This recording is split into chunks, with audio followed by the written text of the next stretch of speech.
هذا هو الطريق اللي تكلمنا عنه، أو هذا هو المعلم التاريخي اللي إحنا بنتكلم عليه. وزي ما قلنا هذا الموقع يربط ما بين مكة إلى الطائف أو الطائف إلى مكة، من هذا الموقع اللي له أكثر من 1000 عام.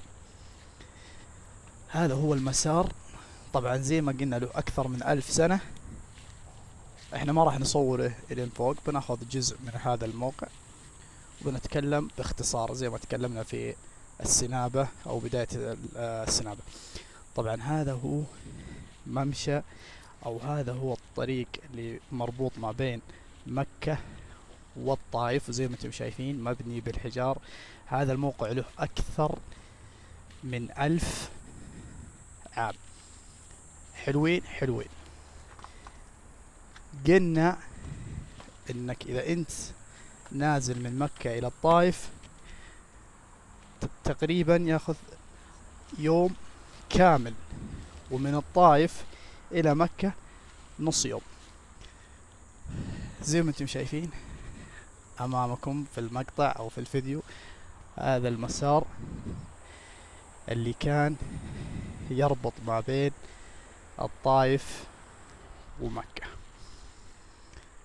تخيلوا انهم كانوا يمشون من هنا الى اعلى الجبل فوق. لاحظوا العلامة اللي فوق، شوفوا المسافة اللي كانوا يقطعونها.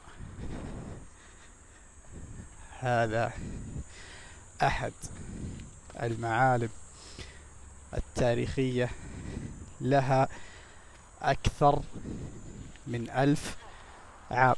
ايه تعب مرة، ها انت ما مشيت الا شوي بس. شوفوا كيف تصميم مبني بالحجارة، وشوفوا كيف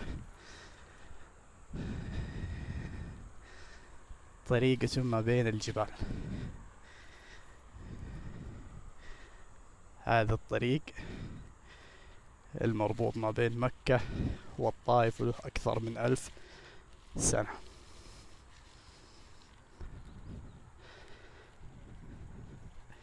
سبحان الله، أنا ما مشيت إلا أقل من الربع وتعب صراحة.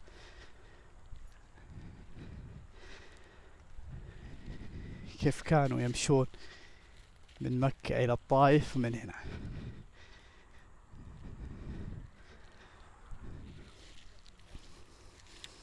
لاحظوا كيف،